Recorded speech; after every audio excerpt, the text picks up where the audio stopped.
Assalaamu alaikum warahmatullaahi wabarakaatu. Daawwattoota dirree Vaan akkam jirtan isiniin jechaadha.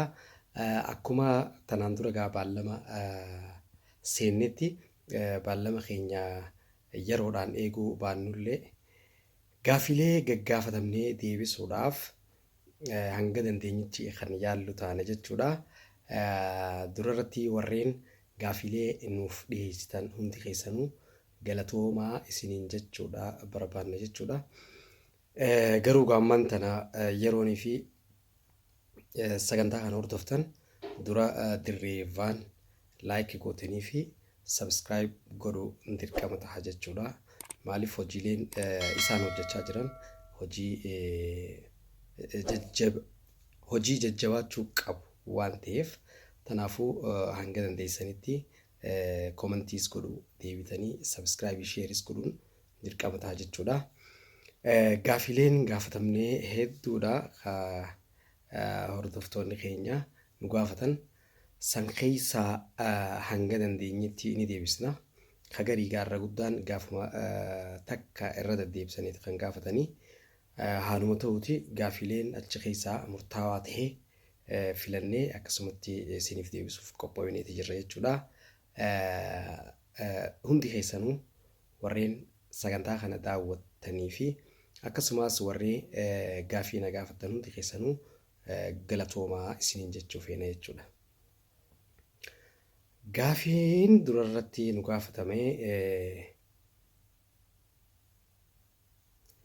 Munneeni Qaasim filmii dheeraa maaliif hin hojjennee gaafiin jettugaa isa qofaa miti.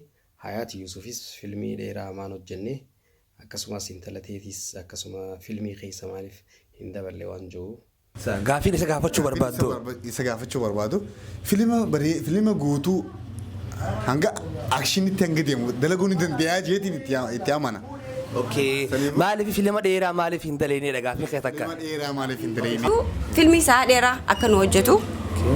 Filmi isaa dheeraa hedduu hin beekamu. Saniin akka nu jajjabaatu. Isuma qofa qabna direedhaa keessaa. Lammata immoo intala isaa bareedduu YouTube gizee takka takka niin argaa. Isis akka filmirra nu hirmaachisuun barbaada. Filmii dheeraa maan hojjenne. Filmii dheeraa hojjechuun hedduu nama dhiba. San caalaa garuu filmii hedduu hojjechuudhaaf barreessitoota ciccimoo ta'an hedduudha qabna. Aktarootaas kan filmii irratti hirmaatan warreen taalentii adda addaa qaban hedduu qabna. Filmii dheeraa hojjechuun nun dhibne kan nu dhibe filmii hojjechuu daran kan hedduu nama dhibu filmii agarsiisudha. Oromiyaa keessaafuu Awaash ol Harargee keessa yoo fudhattu taate manni siinimaa filmii itti agarsiifamu hin jiru jechuun ni danda'ama. Hin jiru guutumattuu. Bakki jiru yoo jiraate dhiyeenya kana magaalaa Harar galma Calanqoo manni siinimaa itti agarsiisuu danda'amu bareedaan akka kiyyaatti annatti tole san qofa.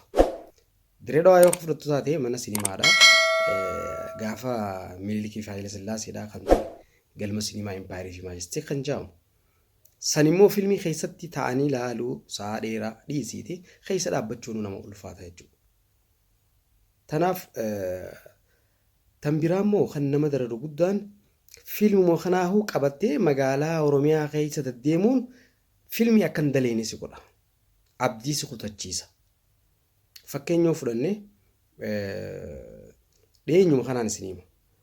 Jaafar Yuusuf filmii bareedaa namni hedduun jaalatu kan biyya ambaa keessa taa'ee hojjete filmii akkasii hedduu nama dhibu biyya ambaa keessa taa'ee hojjete filmii san agarsiisuudhaaf magaalaa Oromiyaa keessa deddeeme dhugaan siin jaammaa gabaabdumatti hanqaniin ijaan arge magaaluma Direedhaa keessa dhufee filmii sanuu agarsiisuudhaaf baatii takka caalaa ture. Baatii takka caalaa duuba gurbaan kun barreessaa cimaadha. Filmii lammaffaadhaas ni qaba. Akka wajjin hojjennullee waada walii gallee ture. Garuu fiilmumatti deemee agarsiisuun ba'aa itti ta'ee jira akkamitti fiilmii biraa hojjetamu Jaafar. Akkuma saniitii nuti illee fiilmii tanaan dura daleene hawaasa bira gara yuutuubiitiin daawwatame malee sirriitti mana sinimaatti nuuf kalaallame fiilmii kana jechuu hin dandeenye. Dhiyoo kana fiilmii diyaaspooraa yookaan fiilmii Abdul galma calanqoo sanitti garsiifnee nama hedduu dhufee ilaalee sun amma namatti tola.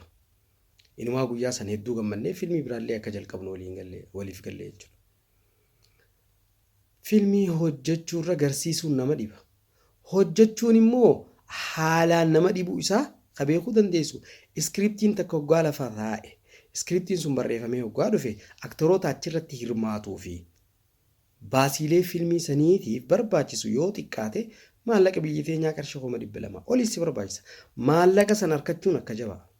Ispoonsarrii keenya takka ka ispoonsara godhuun jiru yoo jiraates 5,000 hin dabaru jechuudha. Maallaqa Itoophiyaa qarshii 5,000. 5,000 jechuun yoo siinii takka ni waraabaa jettee siinii takkichaa san waraabuudhaaf san caalaas si barbaachisa jechuudha. So ispoonsarrii gahaan waan hin jiraanneef fiilmii dheeraa fiilmii hojjechuun ba'aa namatti ta'a jechuudha. Tanaaf furmaanni waan kanaadha. Ta duraa dhaabbileen gurguddaan hawaasanni keenya qabu oomisha isaallee achi keessa beeksifatee yoonii fi kan deeggarsa godhu taate furmaata xiqqoo takka ni fida.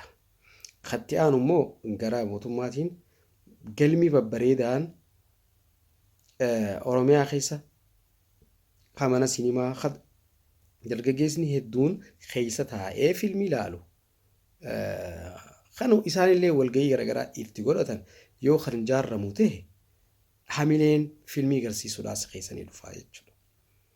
Tanaaf fiilmii takka hojjechuu daran agarsiisuutu hedduu nama dhibaa jechuudha.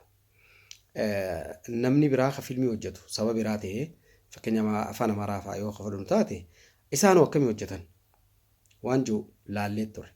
Isaan akkaataan itti hojjetan barreessaan fiilmii sanii fidee fiilmii san hoggaa agarsiisu fiilmiin kun bas bareedaadhaa waan jiru itti amanee dhaabbanni piroomooshinii tokko jechuudha. San booda fiilmii kanaaf Propozaala dalagee ispoonsarota dhaabbilee garaagaraatiif barreessa. Dhaabbileen garaagaraa kan ispoonsara godhu hedduudhaa jira jechuudha isaan irratti.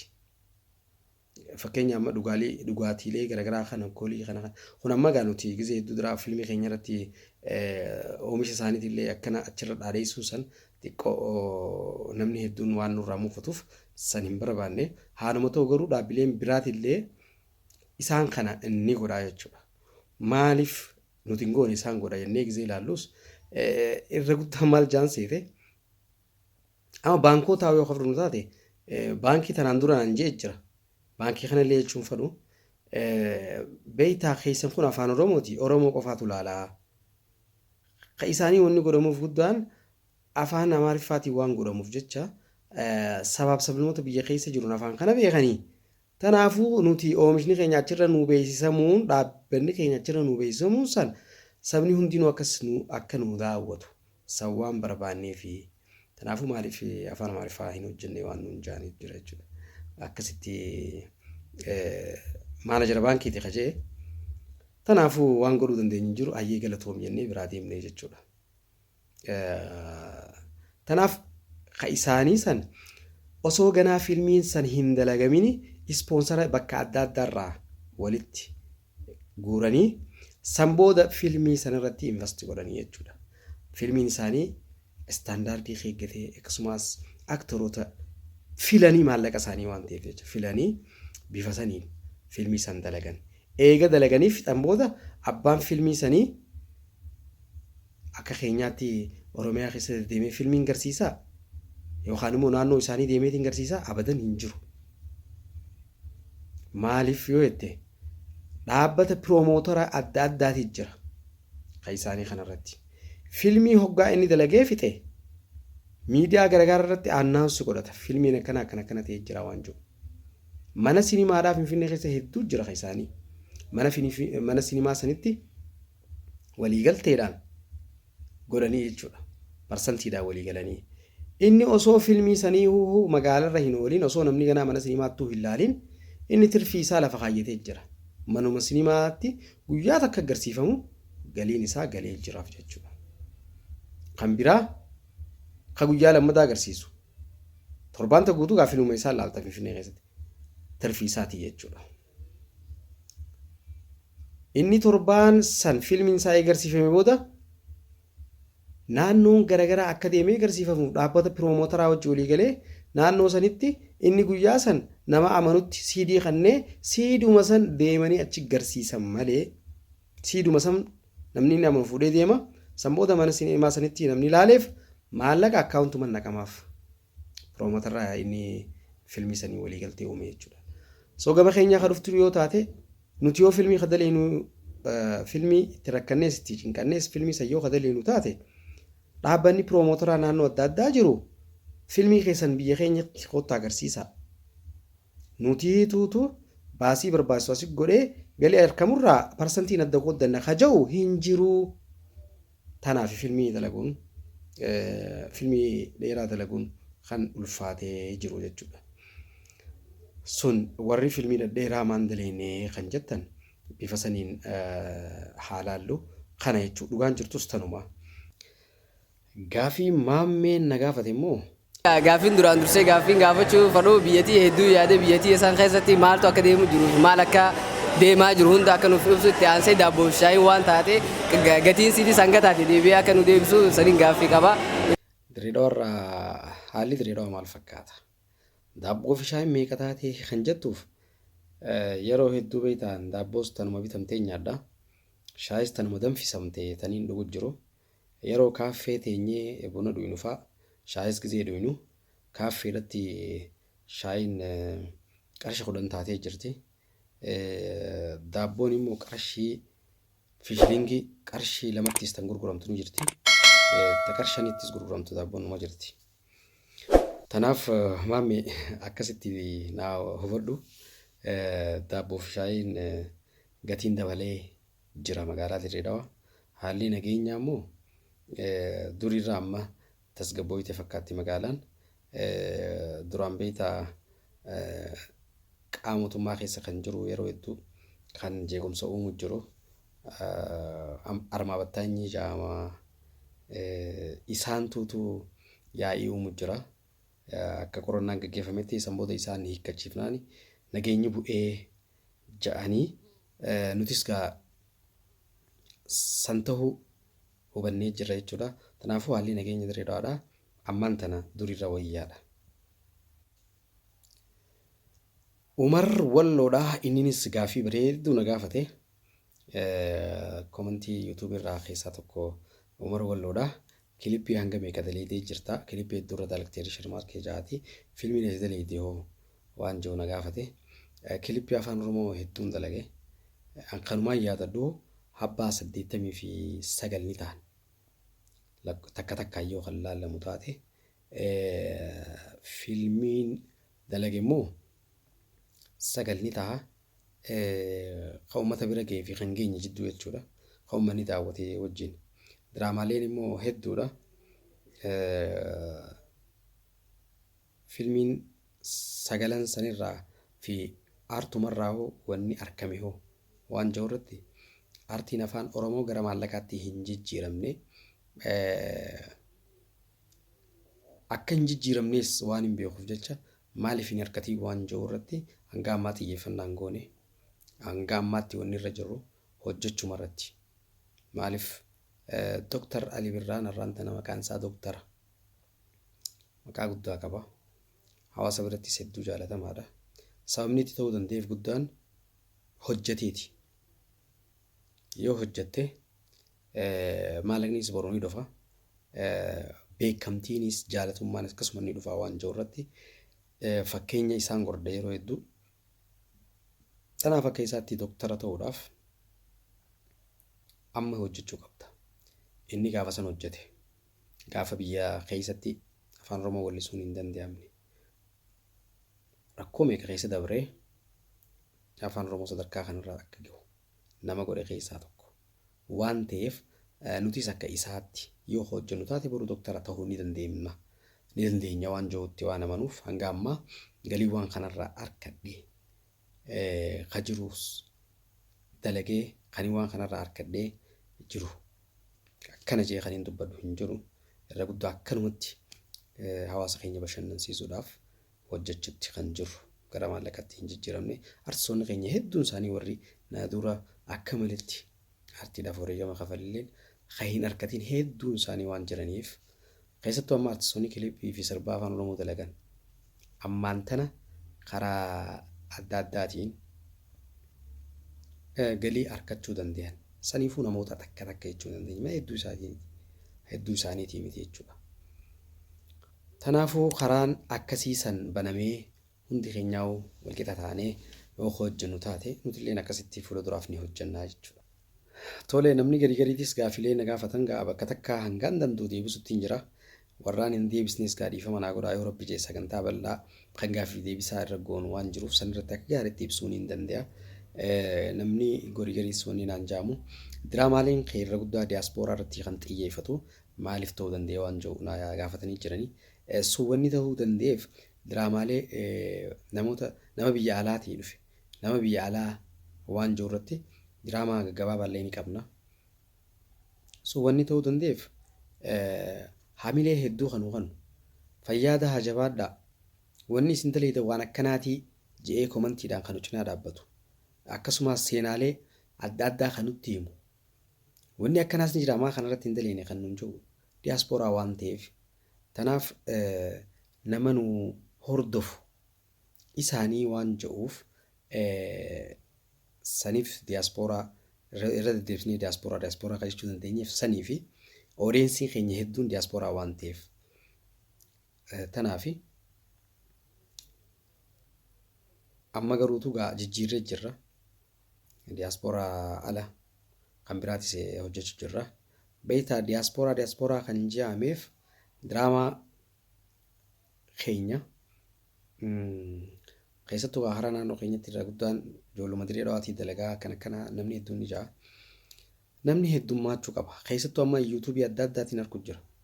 Dadar Wood, Hirnaa Wood, ijoollee teenya Gibsii jirtu, akkasumas Jarman jirtu, biyyoota Arabaa keessa hedduu na gammachiise kuni. Akkuma amma biyyoota Awurooppaa fi biyya Arabaa Afrikaa keessatti yuutuubii banatanii diraamaa kanumatti moobaayilaa illee taatu waraabaa dalagu jiran kuni laaftuu miti beektaa jabaadha. Moobaayilaa illee waraabuun san hangam takka akka nama dhibu nama waan sana hojjetu qofaatu beeka. Wanni san garuutu gahee guddaadha qaba. Aartistoota hedduu oomisha. Aartiidhaas ni guddisa. Boruu namni moobaayilaan dalaguu ture hoggaa oodiyensii hedduu harkatee maal eegala kaameeraa bitatee kaameeraa waraabuu eegala. Osuma jiru meeshaa istiidiyoo guuttatee waanuma kanaaf dalagaa godhatee dalaga. Tanaaf kun amma nama ni gammachiisa guddina aartiidhaafis takka kuni barbaachisaadha waan jiru ta'ee mana hedduu na gammachiise jechuudha. Tanaaf diraamaan keenya diyaaspooraa irra yoo xiyyeeffatu kan Dadar Woodii fi Hirnaan Woodiin waan biraa irratti yoo dalagu taate wal keessa ta'a jechuudha. Tanaaf keenya gaagizee irra deddeebitee ilaalte tanaaf diyaaspooraa qofa irratti xiyyeeffata fakkaate diraamaan diyaaspooraa irratti xiyyeeffatu hojjenne hanga muraasaati keessattuu wanni irra guddaa irratti daleenu hojii dhabdummaa irratti yoo daleenu taate maaliif hojii dhabdummaa irratti daleena irra guddaa ijoolleen dardaraas teessee dooraa laaraa eeggalti waan jiru irratti waan akkanaa isaanuma wajji wal xuusineetuma haa goonu malee garuu waan biyya keessaati dhimmee irra guddaan jechuudha. Akkasiin naa hubadhu fuulduraaf karoora bal'aadha qabna ijoollee teenyaa wajjin bifa saniin mata duree adda addaa barreessitoota ciccimaa hedduuf keessa daballee hojjechuudhaaf ammaan tana karaa qabachuu jirra. Rabbiin waa gargaaru. Abdii fi Mustafaa. Sharmaarkee hedduu si jaalanna Oromiyaa guutuu si jaalata. Ati immoo diraamaa kan kee kan hojjettu baay'inaan gama dirree dhawaa kana qofa. Ol baatee gama keenyallee fakkeenyaaf amma Adaamaa irraa hedduun jaaladha. Gama keenyallee ol baatee akka daladdu Oromiyaa hunda keessa deemtee daladde hedduu tanan gaaffii tanan si dhiyeessan si jedha. Anis Mustafa Mahamadi wanti sharmaa keefaa ijoollee ta'e diriiraa hedduu fiilma hedduu dalagaa jiranii maaliif karaa sinimaadhaan fiilma dheeraa dalaganii karaa Finfinnee naannoo Oromiyaa hunduu keessa deemanii maaliif hin garsiifnan gaaffii xiyyeebduun ta'edha amma yaadanattee jirtu. Abdii fi Mustafaanis gaaffii babbareedduudha kan na gaafattan. Guddiseen isin galateeffadha. Anis isinuma abdachaati kan nuti hojjechaa jirru. Gaaffiin isaanii tana gaafatan magaalaa Dirree Dhawaa keessa qofa kan hojjechaa jirtanii maaliif magaalaa Dirree Dhawaa irraa baatanii naannoo adda addaatti hojjenne fiilmii isin hojjettan kanaas mana sinimaa naannoo adda addaa dheeyitanii maaliif hin garsiifne waan jiru na gaafatanii. Gaaffii duraa fiilmii maan garsiifnee kan jedhamu san fiilmii akkuma reefu ibsetti fiilmii dalaguu hedduu nama dhibus kadaran nama dhibu garsiisuudha. Manni sinimaa Finfinnee keessa jiru kan ittiin garsiisettee addu galma jiddugala aadaa sani achitti deemtee ni garsiifta san booda eessa garsiifta bakki biraan jiru. Tanaaf fiilmii kan garsiisu namatti ulfaatu jechuudha. Bal'inaan reefuun haasawee san akkasiin naa hubadhu. Naannoo adda addaa Dirree Dhawaa keessaa gabbaatanii bakka adda addaatti hin waraabne kan jiruuf fiilmii miti diraamaa daqiiqaa 20 daleenu laaltanii gabaabbatee jira dheerachuu qaba. Kanuma jettan kanaafuu hojjechuudhaaf Dirree Dhawaa keessattuu hedduu rakkanneeti. Dhugatti hedduu rakkanneeti. Inumaatu yoo laaltan diraamaalee keenya hanqina hedduudha qaba. Hanqinni san namni beeku garii hanqina baajata akka ta'e ni beeka beekta. Tanaaf biyyuma keessattuu magaaluma Dirree Dhawaa keessattuu hojjechuudhaaf diraamaa takka hojjechuudhaaf maddi galii waan hin jirreef wanni nama dhibu naannoo adda addaa dhaquun hin danda'amu jechuudha. Akka naannoo adda addaa deemtee daleeduuf baajinni murteessaadha. Ispoonsarrii argamuun barbaachisaadha. Ispoonsara hin qabnu. Tanaaf naannoo adda addaa deemuu kan hin dandeenye. Mee amma dhiyeenyuma kana artiist Khayraat Yusuf afran qalla wajjin magaalaa teenya eega dhufteen booda wanni isiin achii karoorfattee dhufte guddaan fiilmii 2 Ameerikaa keessa teessee hojjette. Hedduun kabajaan qabaaf isiidhaaf. Maaliif jennaan magaaluma keessa teessee biyya keessaa teessee fiilmii 2 dubartii taatee hojjechuun isiidhaa. Hojjechuun hedduu waan nama dhibuuf isiin dubartii taatee Ameerikaa keessa fiilmii 2 hojjechuun hedduun ulfaataadha. Tanaaf Khayraat gamanumaanuu wallaahi hedduun galateeffadha nama cimtuudha. Isiin afran qalla wajjin fiilmii 3ffaa magaalaa keessatti hin dalagu qaba. Biyya keessatti jettee iskiriptiif dura ergitee shabboo miidiyaa Austraaliyaa irraa meeshaa guutuu akka fitu gootee biyya hoggaa isiin dhuftu paartiin hangi takka magaalaa Dadaritti kan dalagamu Dadar dheeyitee makiinaa kontiraata qabattee Dadar dheeyitee aktoroota filtee ispoonsara gisee barbaaddu ispoonsarri hin jiru. Baajatuma kiyyaaniin dalagattee aktoroota hojii gisee wal dubbattu aktorootnis fiilmii kana dalaguudhaaf nuti kafaltiin keenya meeqa waan jirurratti karaaleen hedduun itti cufamurraa kan ka'e abdii kutattee guyyaa gabaabaa keessatti gad deebite. Keessattuu wanni abdii isii hojjechiiste fiilmii Ameerikaa dalaydee isiin san fiddee biyya keessa ni agarsiisa gisee jettu Finfinneetti namni dhufee ilaaleef hin jiru. Qasartee jirti. Dirree Dhawaas nama muraasa takka dhufee ilaaleef muraasa. Xiqqoo Hararitti galma Calanqoosanitti bifa gaariin ilaalame. Nuti illee gaafa fiilmii diyaaspooraa agarsiifnu sun Hararitti irra wayyaadha. Gaarii illee jechuu hin dandeenya. So isiin isa eesgutoota abdii kutattee fiilmii sanniin dalagallee kayyatte. Iskiriptii san naamtee sharmarkee fudhadhaatii yoo fedhe dalagiinaan jettee siifin kannaatitti dalagiinaan jettee jechuudha. So wanni guddaan ibsuu barbaadu maali asirratti iskiriptiin ni jira. Namni hojjetus ni jira. Garuutu wanni hin jiraanne guddaan baajataa jechuudha. filmii kanarra baaftee naannoo adda addaa deettee kanuma wajji wal qabsiisee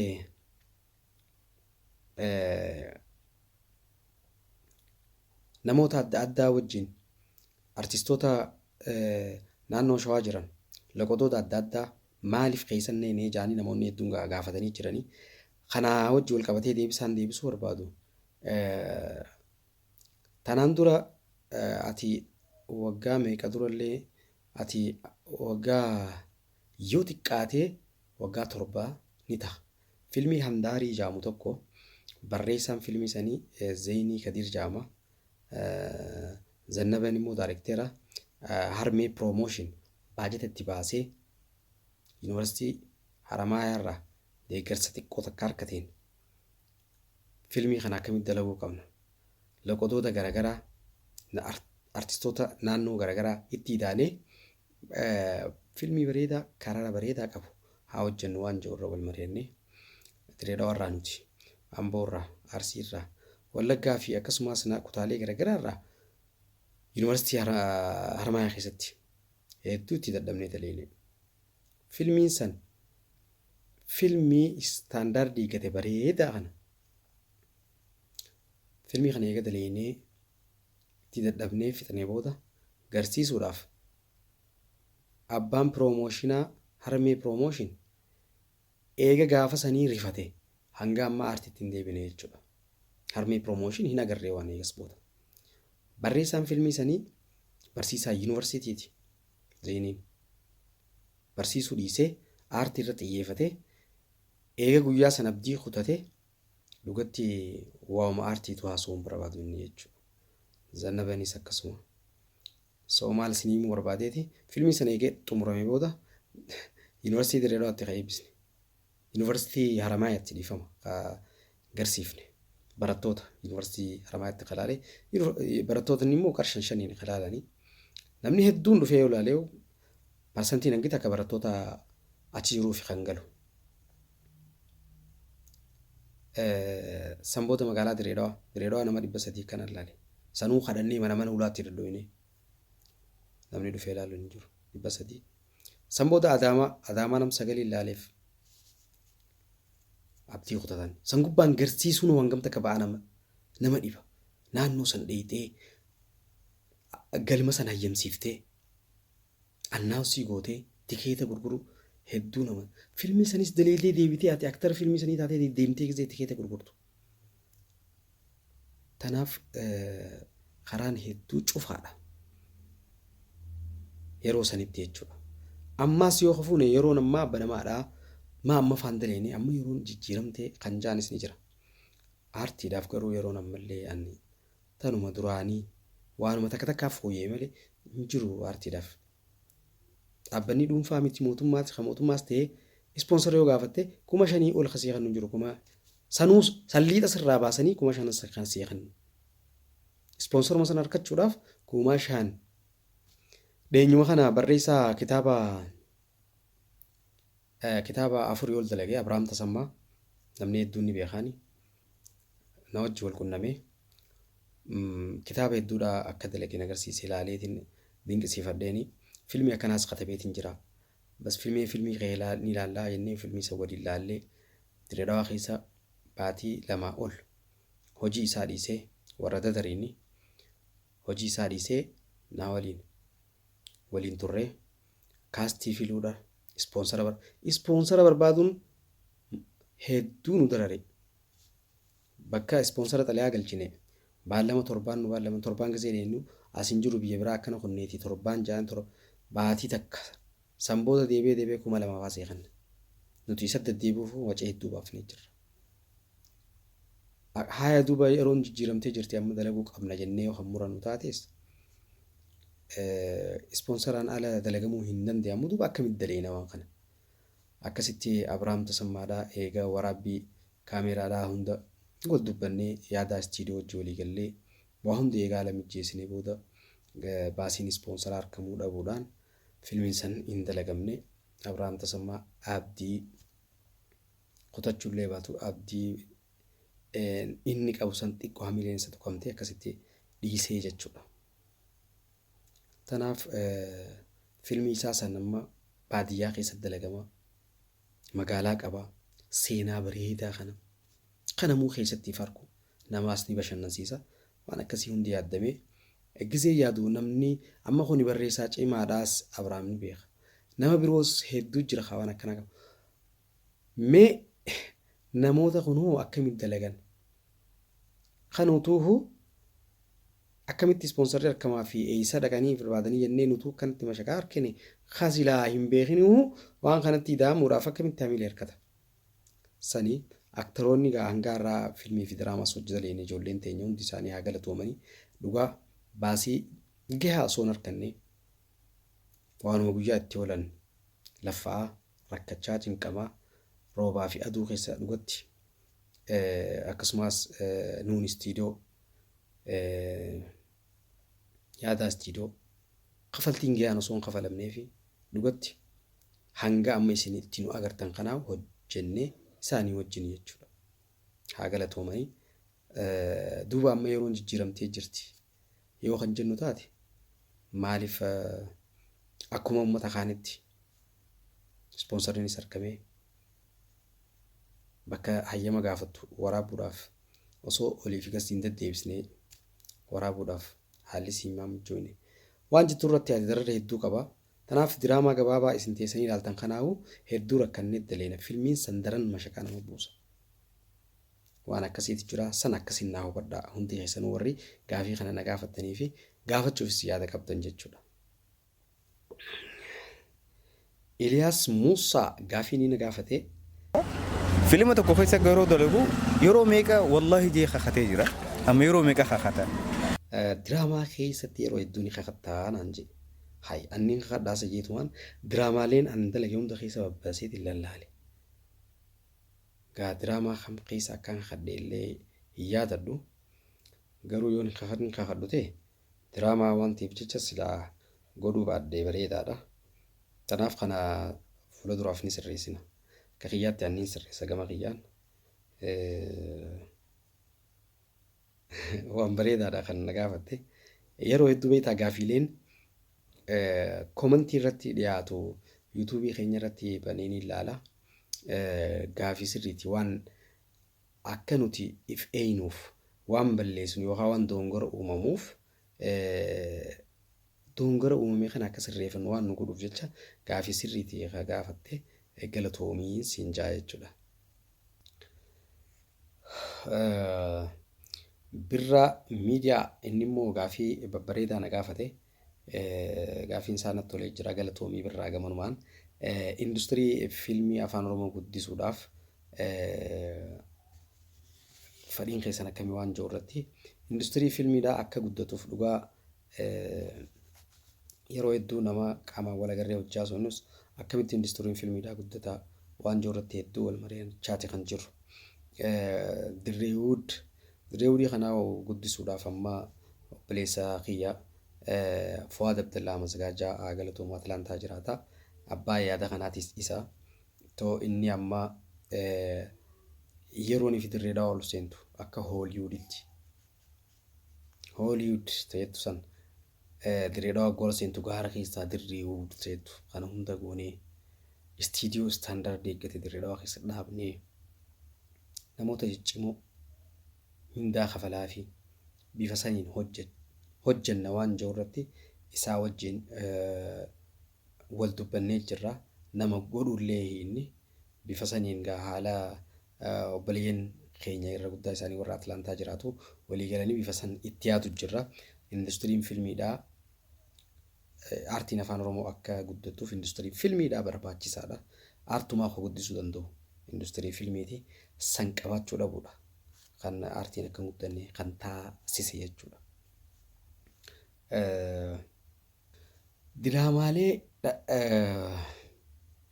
dhedheeraa mata duree takkaa irratti garuu dheeraa amata deemu amata lama deemu maaliif hin daleenne warreen naan jettan gaa hedduun ni jirtanii. Diraamaa dheeraan hojjechuun dhugatti nuti miti. Warrummaan diraamaa dheeraa miidiyaadhaaf dalagu jiru akkamitti akka dalagu jiran silaa beeytanii dhugatti hedduu baguddaa kannitaniif nama saniifuu jechuudha. Diraamaa dheeraa dalaguun hedduu nama dhiba. Fiilmii turra laafaadha. Fakkeenyaaf amma diraamaa amata deemu tokko yoo kan hojjettu taate namaati achirratti aktara gootee wajjin hojjettu. Osuma dalaguu namni san biyyarraa buufadha. Osoo sii wajjin waliin mari'annee aktarri achirra ture san biyyarraa ka'ee deema. Osoo sii hin mari'annee dalagaa kana dhaabii siin ja'a. Osoo sii wajjin walii hin mari'atiin diraamaa san keessa miila takka kaa'ee miila kan ala kaa'ee jira. Diraamaa kana eegaltee jirta. Kanaafuu diraamaa keessatti bas isa ajjeesu takka isa siistama takka uumteetuma isa keessaa yoo baaste malee diraamaa dheeraa hojjechuudhaaf wanni barbaachisu guddaan ta dura baajata. Itti aansee immoo wanni barbaachisu aktaroota akka waan kana hojii kiyya jee qabatu. Akkuma hojjetaan mootummaa biiroo dhaqee seenutti innis biiroo dhufee dalagaa kanaan dalaga jedhee yeroo dalagaa saniif xiyyeeffannaa godhee akka dalagu nama akkasii barbaachisa. Lammada nama ogummaa waan kanaa qabuutu barbaachisa. Dalagaa kanaaf kabajaa kennuu barbaachisa. Tanaaf irra guddaan ijoolleen nuti wajjin hojjennu ijoolleen teenya fadhumaan anarraa qabii fadhumaan waan kana keessanii hojjechuu jirra. Ogummaa waan kanaa hanga takka beeraa tiyaatir dheenee achitti barsiisota yuunivarsiitiitiin leenjii kana fudhannee hojjennus nuti nama muraasa. Haa ta'u leenjii gahaa hin harkanne saniin hojjechuu jirra kanallee jechuudha. Kanaaf diraamaalee dhedheeraa akkasii hojjechuudhaaf akkuma ammaan reefun to'anas dubbadheetti ta duraa baajataa itti aanee ammaas namoota ogummaa qaban ciccimaa barbaachisa. Miidiyaa afaan Oromoodhaa kan jirus diraamaalee akkasii dhedheeraa sirraa kabitu hoggaatti laffaatee akkasii daleete kasirraa bitu jiraachuu qaba jechuudha. Kanaaf wantoonni kun hundinuu yoo wal qadaade malee hojjechuun ni ulfaataa jechuudha. Tana akkasiin naa hubadhaa.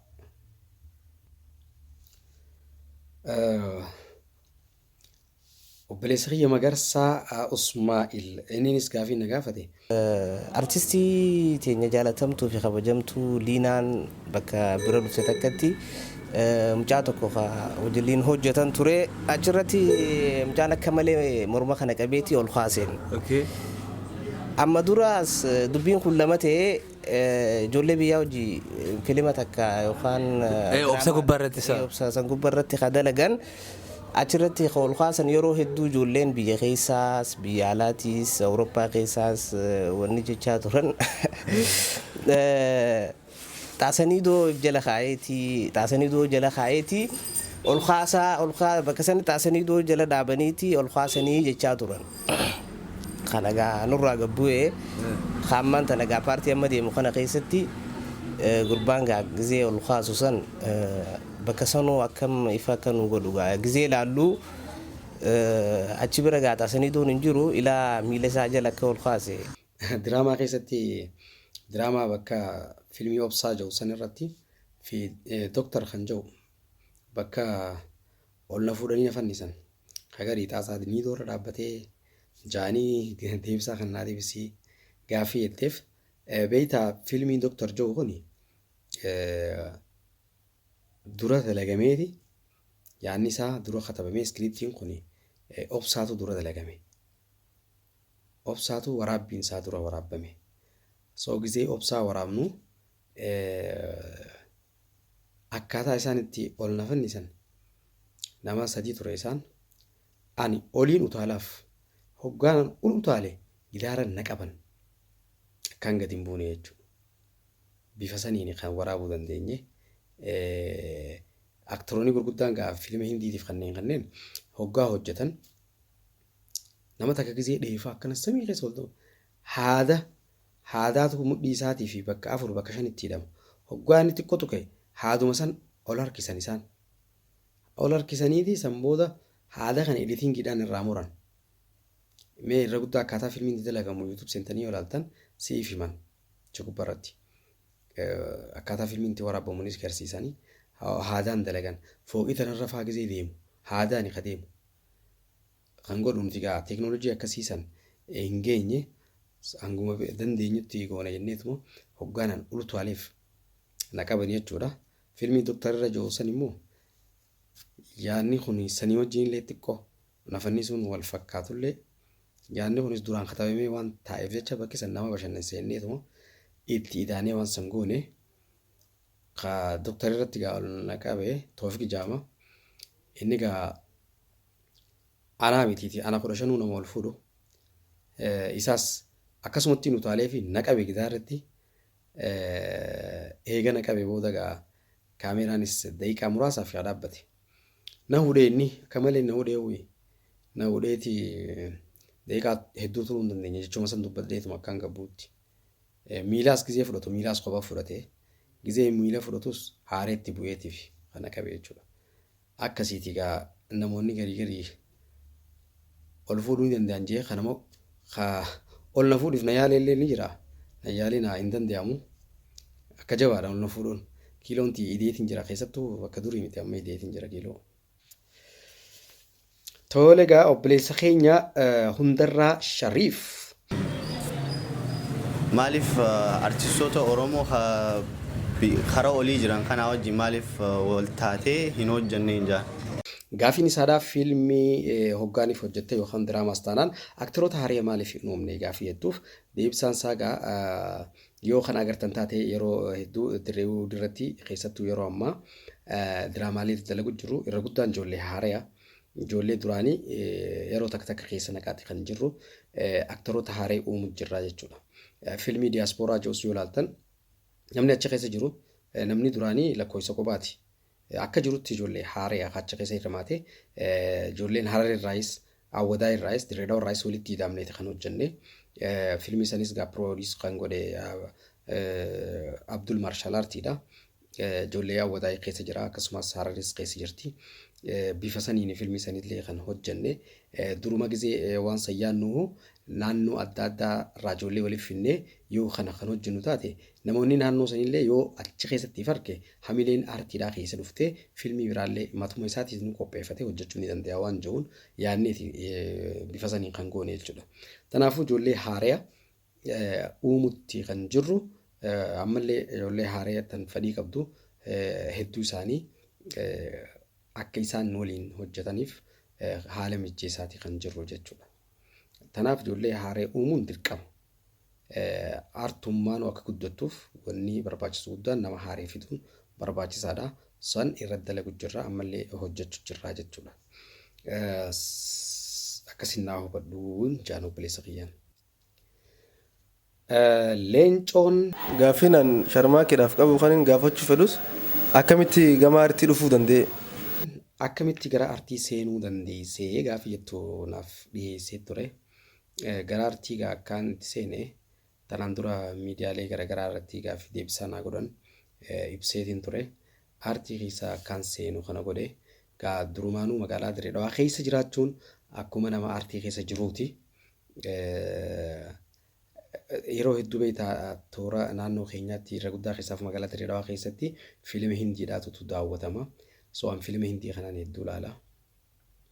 Chibooda maaliif sirbi afaan Oromoodhaa kilippii akka hindoonni dalagan kana nuti maan daleene waan jiru irratti yaada kanaan gizee hedduu gaggaragalchaa sanbooda manni muuziqaa Awaash wallaa kiyya waan tureef jecha Taajir Suufii jedhama. Inni gaa mana hojii gaggeessaa mana muuziqaa Awaash ture kan isaaniiti. Anaaf immoo hiriyaadha. Akka obboleessaati. Carraa kana fayyadamee isaanillee galatoomin jaani. Isaa waliin mari'adha gizee hedduu. Maaliif sirbii akkanatti hin hojjetamne? Maaliif akkanatti kilippiin ni danda'amaa waan jiruun isaan mari'adha. Yeroo san sirba Taajuu Shurrubbee bilaash ta'anii geeraruu kan jiru sirba san duraan yeroonii fi inni gaddisuu akka bira gaddise bifa namni gadi gaa naannoo karaa naannoo keenyaatti jimaa maaliif tuqaa waan jiruun irraa muufatan. So akkana ta'uun qabu namni jimaa haa qabu garuu itti haa hojjetu waan jiru irratti kilippii san hojjenne kilippiin san hedduu bareedaa ta'e namnis jaalate Sambooda yaa duriiti kan jedhu sirboota isaa haala miidhagaan akkuma ilaaltanitti hojjenne. Sambooda Raajuu Mahammad sirba isaa yaa sabboontuu biyyatiyyaa kan jedhu sirboota isaa albama isaa guututti Raajuu hojjenneef. Sambooda Akiliiluu Faraan Sulee Faraan Baddeessaa Caayaa Jaalalaa sirba isaa kanneen eegas booda artistoota wallistuu Hamdiyaa Ibraahim Na'imaa Abdurrahmaan wallistoota afaan Oromoo akkanumatti aartiin afaan Oromoodhaa gara maallaqaatti akka hin jijjiiramne waan beeknuuf haa guddatu waan jiru qofa irratti xiyyeeffannee kilippii akkasitti hojjechaa turre jechuudha. So wanni guddaan karaa aartiidhaan naquu danda'e dura dursoodhaa hoggaan eegalu kilippuma daayirekti godhuudhaan kan inni eegale. Osuma jiruutiin maaliif fiilmiin hin dalagamne yookaan diraamaan dalagamuu hin danda'amne waan jiruun yeroo duraatiif kan daleenye diraamaa Oromoo interviyuu jiru gaaffii deebisaa Iskandar nuu godhee anaaf Mustariyaan teenyee waliin jaarsaa artii taanee daleenu diraamaa sani kan yeroo duraatiif daleene bifa saniin jechuu aartii keessa kan hin seenuu danda'e tana akkasitti naa hubadhu jechuudha. Gaaffileen gaa hedduudha kanaa dhiyaate san keessaa hangaan danda'u deebisumatti hin jira. Kanaafuu gaa warri deebisaan gaaffii nan gaafadhe naan deebisnee namoonni jettanis dhiifamaan isin gaafadhaa yoo rabbi jedhee gaaffii deebii bal'aa waan hin qabuuf san irrattiin akka gaariitti isin deebisuuf yaada gaaffiilee keessan san keessatti jechuudha. Diraamaa zaman diraamaa afaan Amaariffaadha. Itoophiyaa keessatti akka gaariitti daawwatamuu fi hordoftoota hedduu qabu. Aktaroota ciccimaa fi barreessaa Itoophiyaan qabdu keessaa tokko. Masfinee Jaaniin nama cimaadha. Nama Oromoodhaati. Diraamaa san akka tasaa Direedawaa dhufanii bakka manatti dalagan barbaaduudhaaf gama kiyya dhufanii akkasii wal qunnamne. Ichi booda diraamaa san isaanii wajjin kaastii takkanaa kannanii osoon isaan wajjin hojjedhu an akkaanin filmii fi diraamaa dalaguu nan beekani anilleen an akkanaa jee ifin ibsine useetumaa wajjin hojjedhe. Ichi booda lakkuma bubbuluun guyyaa takka paartii takka irratee jira. Paartii sanitti guutuudhaaf Adaaman na yaaman. Adaamaa hoggaan dhaqu paartiin san bakka paartii baqattoonni gaala keessa gaalli isaan dhiitaa itti fincaanaa deemu. Paartii san waraabuuf gaalaa barbaachisan. Gaalli eessa jira? Adaamaa jira. Adaamaa keessa waraabne paartii san. Naannoo biraa fakkaatee yoo agartan. Paartii san waraabuudhaaf gaalaa barbaachisa. Gaala eenyu qaba naannoo san uummata keenya uummata Oromoodhaa. Dhugatti hedduu na boonsan gaafa isaanii hedduu galatoomaa jechuu barbaadanii warra Karrayyuudha. Isaaniitu gaala qabaa. Gaala san barbaada. Gaalli immoo isaan biratti hedduu bakka jabaa qaba. So san irratti kafaltii isinii kafallaa gaala kana nuuf kannaa yeroodhaaf daqiiqaan ganaaf isaanii akkas jiru ani gaa isaanii jaraa wajjiniin deemu jira na yaamanii akkasittiin isaan bira hoggaan dhaqu. Amma gaa uummanni keenya kan Karrayyuu giseen harkan hedduu gammadanii kaan suuraan hojii kaan hedduu nama marame hoggaa kana masfineen sannaan jee aboo ati dalagumaan ansi daleessetti akkana beekamtee ana biratti kunoo kaan abbaa kanaan jennee namni ati dubbisaa miidhan jedhe yaa oboon jeen diraamaa zaman keessanii isin daleetan namni isaan raawwan qabanii mee isaanuma gaafadhaa isa beeytan ja'anii jeetiin gaafadhee akkasitti gaa gurbaa tokko jira ka dallaalaa ka afaan Amaariffaatis beeku ni himeef jechuudha. Sambooda naan jaan hayi ati hangaarraa maa nutti himini bar kafaltiin nuti si kafalu jirru ijoollee taanii wajjin wal qixaatii kannaan jootee jechuudha. Sambooda gaa duraan hoteela warruma paartii ijoollee baqattoota taanii dalagan isaanii wajjin mana bakka takkaa kan naaf qabanii sambooda VIP naa qaban jechuudha. VIP naa qabanii kabiraatis wanni ani isaanirraa baradhe kan himuu barbaadu asirratti zaman diraamaa zaman keessatti waan hedduu takkuun arge waan hedduu irraa baradheesi. Ta duraa diraamaa zaman hojjechuudhaaf paartuma lama ka torbaan lama dabru hojjechuudhaaf baasii guddaa baasan. Namni achirra hirmaatu daran ka kaameeraa duuba taa'u ka dalagaan isaa hedduutu jira jechuudha. Bakka itti daleenu ka qopheessu. Kaastingii ijoolleedhaa gizeenii fi daleetu hoggaa harka bitaatiin bishaan fudhattee ni dhugeette. Kaameeraan hoggaa lammaffaanii waraaba jedhe harka mirgaa fudhachuu gizeetintu nama si to'atu jira jechuudha. Reefu harka bitaatiin fuutee harka bitaatiin jee akkasitti himu. Waanuma adda addaatu waan ati barbaachisu achirratti si qopheessu nama hedduu jira jechuudha. Tanaaf diraamaa zaman san hoggaanii fi gadhiifamu hoggaa dabru isaan itti dadhabaniiti kan gadhiisanii. Namni hedduun diraamaa san gizee achirra na arge aboo sharmaarkee amma ati kutte kaa ati baafatte kaa moo jara ciccimaa hojii akkanatti dalagu jirtaa meeqa sii kafalan jaanii na gaafatan beektaa. Diraamaan akkuma Itoophiyaattu miidiyaadhaaf kan dhiyaatus diraamaan takataataa yookaan immoo diraamaan guyyaa torbaanitti dabru kuni kafaltiin isaadha. Namni waan guddaa jee eegami aktarri amaatara ta'ee haareen dhufee itti idaamu kutaa takkatti qarshii 700 kafalamaaf waliigaltee jiraachuu gubbaarratti. Aktoroonni babbeekamaan beekamtii qaban kan zaman irra turan qarshii kuma takka fudhatan kutaa takka irratti jechuudha. So ansan dura herrega isaan naa herregan qarshii 700 ture. San booda gaa eegaan ani hojii kiyya uummanni kiyya tiiman booda gaafa adaamanna yaaman booda eegas booda kafaltii naa idaanii haa ta'u immoo an kafaltii kutaa meeqallee hanga ammatti meeqa akkan dalagallee hin beeku. Kafaltiillee hanguma takka malee san irraa illee hin fuune yoo agartan diraamaa san dhumarratti speeshaal keessa sharmaarkee adam ja'a hedduun isaan gargaaraniilleen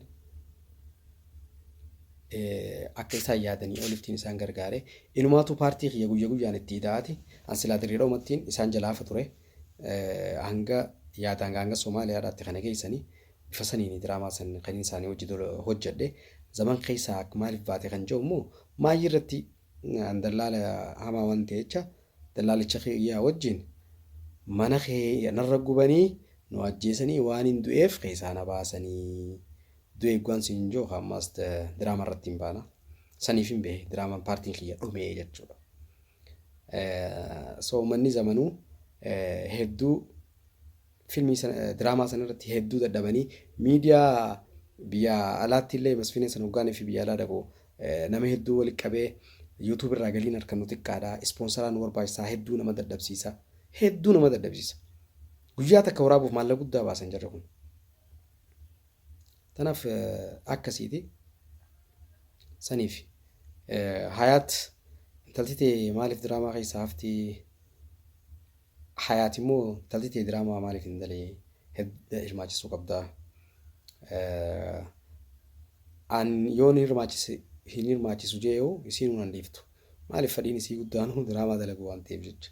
Tanaaf yeroo gabaabduu keessatti waan haaraan isinif baati isinis akkasii warreen sagantaa kan hordofu jirtanii fi akkasumas warreen gaafii na gaafattan walumaa galatti hundi keessanuu galatoomaa isiniin jechaadha.